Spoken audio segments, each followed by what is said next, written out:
भय सभी खुशहाल, माँ देवकी के गर्भ से प्रकटे दीन दया। जय श्री कृष्ण। देवकी और वसुदेव को कारागृह में कंस ने डाल दिया। निरंतर एक के बाद एक करते हुए 6 पुत्रों को कंस ने पत्थर पर पटक करके मार डाला। 7वें पुत्र को श्री नारायण की कृपा से योग माया के द्वारा देवकी के गर्भ से रोहिणी के गर्भ में स्थानांतरित कर दिया गया। वही आगे चल करके 7वां गर्भ बलराम के रूप में इस संसार में प्रसिद्ध होता है। यहाँ 8वें गर्भ के रूप में श्री नारायण आखिर देवकी के उदर से प्रकट हुए। और जब श्री नारायण प्रकट हुए तो उस समय सारे पहरेदार जैसी स्थिति में थे वैसी ही स्थिति में घोर निंद्रा में सो गए। और जो कारागृह के दरवाजे थे वो सभी अपने आप खुल गए, ताले टूट करके गिर गए। यहाँ तक वसुदेव और देवकी की जो हथकड़ी और बेड़ियां लगी हुई थी वह भी टूट करके गिर गई, जो किसी चमत्कार से कम नहीं। इस चमत्कार को देख करके देवकी को बड़ा ही आश्चर्य हुआ। और जब देवकी को बड़ा ही आश्चर्य हुआ तो आखिर अपने स्वामी, अपने पति महाराज वसुदेव जी के चरणों में गिरी, हाथ जोड़ करके विनय करने लगी।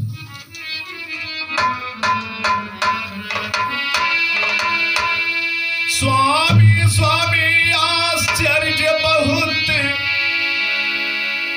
स्वामी स्वामी आश्चर्य बहुत, जिसको ये आंखें देख रही। सो गए हैं पहरेदार सभी, यह बारंबार मैं सोच रही।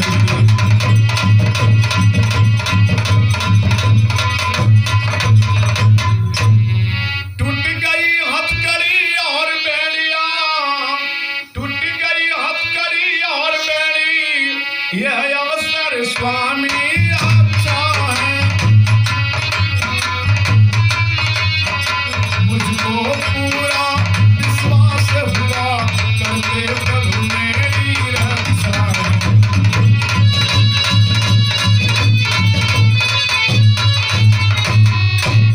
ऐ स्वामी, ये बड़ा ही आश्चर्य है, बड़ा ही चमत्कार है। जैसे ही अपने इस अद्भुत बालक ने जन्म लिया, सारे पहरेदार सो गए, हथकड़ी बेड़ियां टूट गई हैं। ऐसा मुझे प्रतीत होता है कि इस संकट की घड़ी में स्वयं नारायण हमारी रक्षा कर रहे हैं।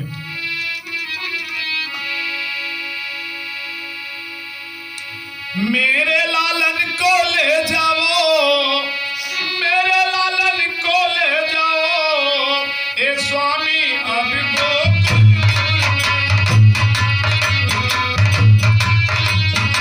जी सकती नहीं लाल के बिन, जी सकती नहीं लाल के बिन, ले जाओ स्वामी गोकुल।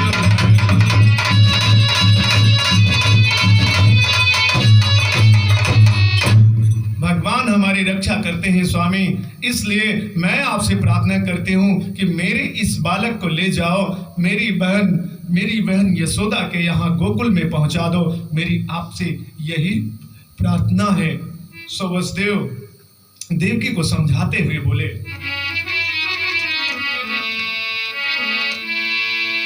मैं भी यह सोच रहा प्यारी, जगपत की रक्षा करना है, आने जाने में देरी है, पर गोकुल शीघ्र पहुंचना है।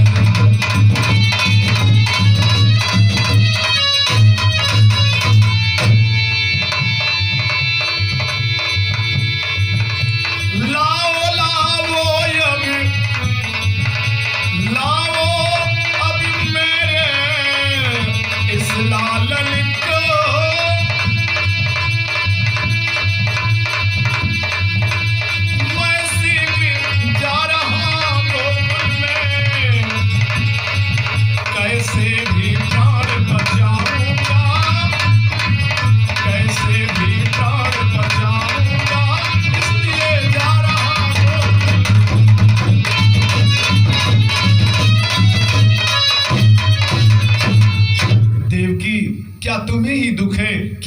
अपनी संतान के लिए कोई दुख नहीं है। देवकी, मैं भी बहुत दुखी हूँ। इस कंस को अपनी 6 संतान को दे दिया, परंतु इसने बड़ी ही कठोरता के साथ हमारे बच्चों को पत्थर पर पटक करके मार डाला। आज ईश्वर ने हमें अवसर दिया है, मैं इस बच्चे को लेके जाऊंगा और वहां यशोदा और नंद के यहाँ पहुंचाऊंगा, शीघ्र ही जाऊंगा। देवकी, मेरे इस बच्चे को मुझे दे दो। वसुदेव महाराज तब उस बालक को एक सूप में लेकर के उठाकर चलने के लिए तैयार होते हैं। सो माँ की ममता देखी नहीं जाती। माँ देवकी दौड़ते हुए वसुदेव के चरण पकड़ करके एक पल के लिए कहती है कि स्वामी, मुझे थोड़ी देर मेरे बच्चे को देखने दो। और कहती क्या है?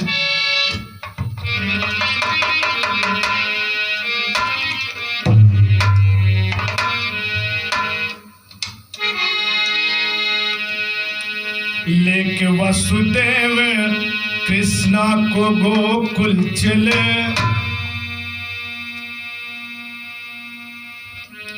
लेके वसुदेव मथुरा से गोकुल चले।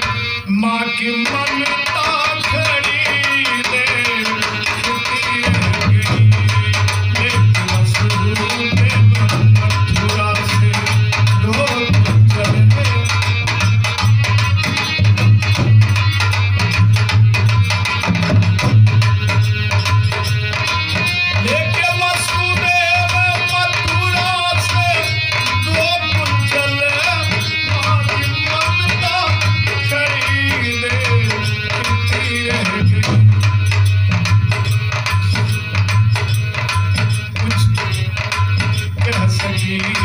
कुछ न अपने वो मन की कथा कह सकी, कुछ न अपने वो मन की कथा। दिल पे छुरी वो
देवकी को बहुत समझा बुझा करके वसुदेव जी महाराज बालक कृष्ण को लेकर के चल पड़े और चलते चलते यमुना नदी के किनारे पहुंच गए।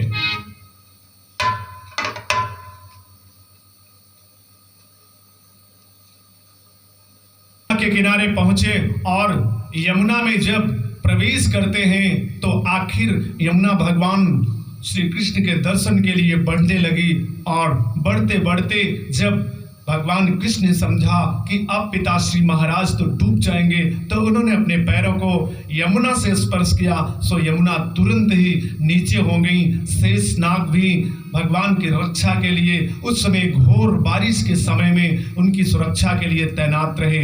आखिर लेकर के जब वहां पहुंचे तो नंद के यहाँ सभी सो रहे थे। अकस्मात भाग्य से दरवाजा खुला हुआ था।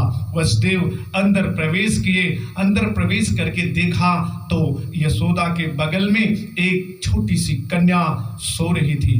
और तब महाराज वसुदेव बालक कृष्ण को यशोदा के पास लिटा करके उस कन्या को लेकर चुपचाप दबे पांव जिस रास्ते से गए थे उसी रास्ते से पुनः रात्रि ही रात्रि देवकी के पास आ पहुंचे। और जब देवकी ने वसुदेव को देखा तो बड़ी प्रसन्न हुई कि मेरे पुत्र को मेरे स्वामी ने सुरक्षित पहुंचा दिया है। तब पूछा, स्वामी मेरा पुत्र इस समय कहाँ है? वसुदेव जी ने कहा,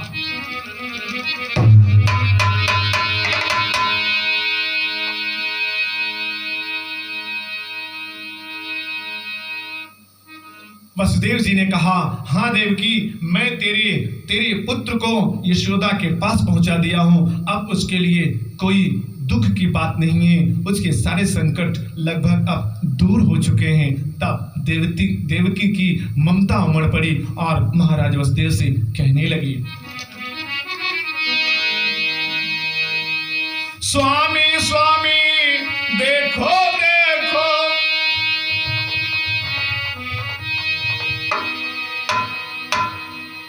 स्वामी स्वामी